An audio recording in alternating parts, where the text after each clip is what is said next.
Alright, so we have fixed formatting, we have fixed linting, we have guardrailed types and tests. Now let's tackle another annoying problem, and that's unreadable commits.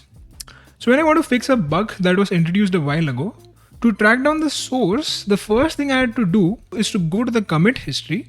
But if these commits do not have a structured commit message that makes sense, then it becomes so much more difficult to first find the commit and then start debugging.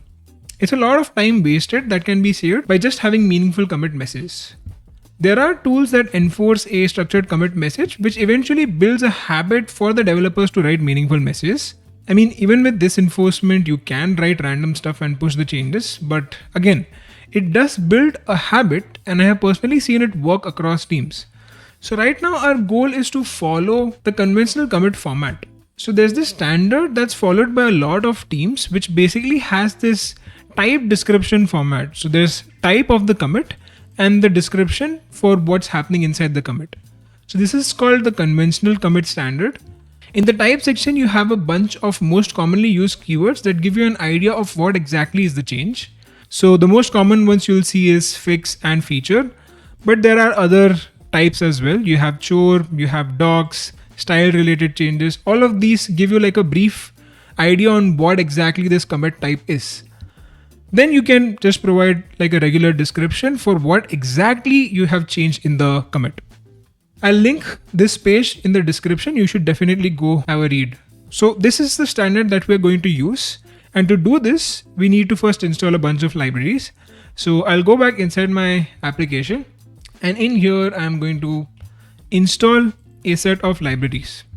There are actually a few libraries here, but primarily we'll be installing Commitlint and Commitizen and tools around these two libraries. So Commitlint is the one that enforces rules. Okay, I have an issue here. Okay, let me just fix this. So Commitlint is the one that enforces rules on commit messages. Just like the pre-commit git hook, there's one more hook called commit-msg. This hook is used to validate or enforce rules on the commit message before it's finalized. This is particularly useful for enforcing the conventional commit standard. So that is what we can achieve through Commitlint. We are pretty much done with the pre-commit hook. As I mentioned earlier, there's one more hook called commit-msg. If you want to see what all git hooks are present, you can just open up this folder, which comes in when we initialize Husky. So commit-msg is also a hook that we can use. I'll do the same. I'll create a new file, commit-msg, and inside this hook, I will do npx commitlint with a flag and this $1. It's supposed to be $. Yeah. So I'll explain to you what this is. Now npx commitlint is fine. It's not really confusing. The next bit is what really throws people off. So for that, we first need to understand what happens when you do git commit. So when you make a commit, Git stores your commit message in a temporary file. So the structure looks something like this. And in shell scripts, $1 refers to the first argument that is passed to the script. So when Husky runs commit message hook, it automatically passes the path to that commit message file as the first argument. So $1 might be the actual path. It could be something like .git/commit edit message.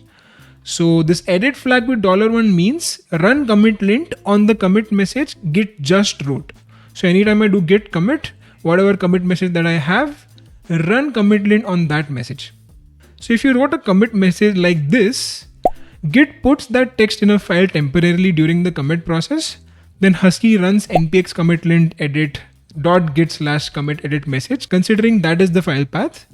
So now commitlint reads your message from the file and checks whether it follows your rules.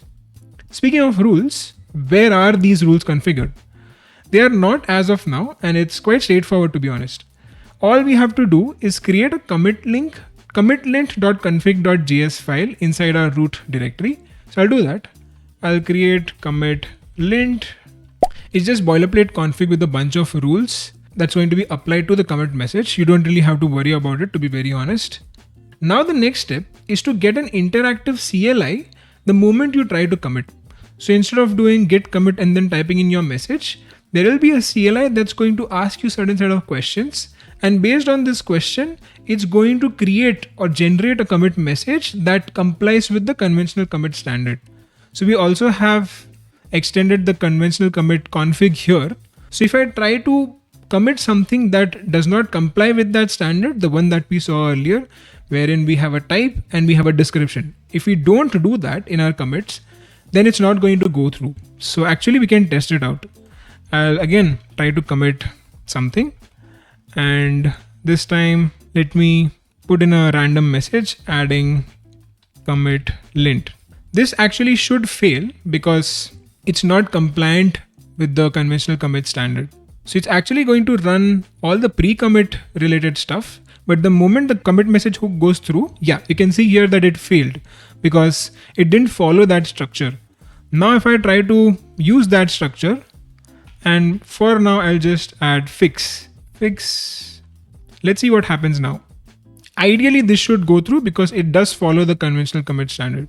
Yeah, it actually did go through. Now we don't really want to do that manually every time.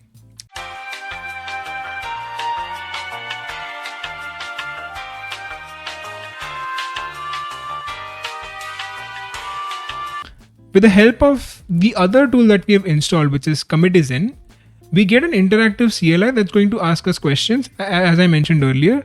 And based on those questions, it's going to create a conventional commit standard compliant commit message, if that makes sense. So let's do that. All we have to do is add a simple config inside the package.json file. So if we go inside package.json over here, right below lint states, I'll paste this config. Conventional changelog was a package that we had installed earlier. Now, instead of doing git commit, this is actually the most tricky part. We have to change users' behavior. So whoever is going to commit to the code base, we have to actually change their behavior, because now going forward, instead of doing git commit, they'll be doing npx cz. Cz is Commitizen.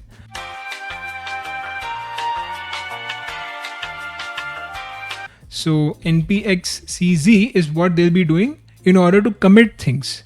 There are a few workarounds that will eventually map it back to git commit. You can even add a script over here that says commit. So instead of git commit, you'll have to do npm run commit. Again, there are different workarounds that make things easier for the developer. But for now, I'm not going to do that. I just want to show you what the Commitizen interactive CLI looks like. So the moment I'll have to still stage the files. The moment I do npx cz, it's going to ask me a few questions. The first question it asks me is, what is the type of the change? In this case, I'm just going to do refactor maybe.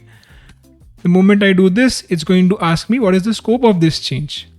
So I don't really want to mention what is the scope here. This is not even a mandatory field, so I can skip this. Here I should be writing a short description. This is actually mandatory because you don't see an option to skip here.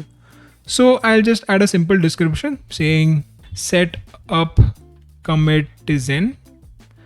I don't need a longer description. I'll skip this. No breaking changes here. Any open issues? Not really. Again, now it's going to go through our workflow, all the pre-commit stuff, and after that we go through the commit message hook. Yeah, this went through, so everything worked as expected. The only tricky part here, I don't even call it tricky because normally people do get used to it pretty quickly, but the only thing that is challenging for developers is behavior change, which in this case would be from git commit to npx cz. So you have to get through that barrier for like first few days. The moment you are through it, the resistance goes away, and then it's just natural behavior. You'll do it automatically. So that's essentially how you would enforce cleaner commit messages.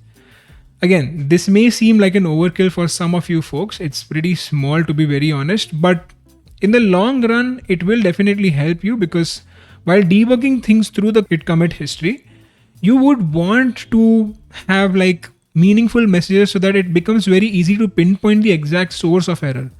That is what this entire hook is trying to solve. It tries to build a habit for engineers to like add proper meaningful messages. And with the help of that, eventually in the future, it becomes easier for you to debug or fix issues. Again, there are ways in which you can map this back to git commit so that Commitizen runs when you actually do git commit. But either way, the goal here is to make the commit messages more readable, and this strategy definitely helps because I know it helped me and folks in my team, so maybe you should also try it out. Okay, so we are slowly getting to the end now. In the next video, we'll be focusing on automating change logs and versioning. For folks who have built a product, this is super important because folks who will be using your product will be dependent on certain versions.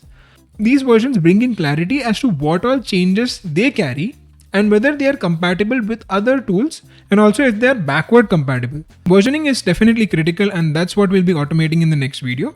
So if you like this video, give it a thumbs up. Do subscribe to the channel if you're new here, and I'll see you in the next one.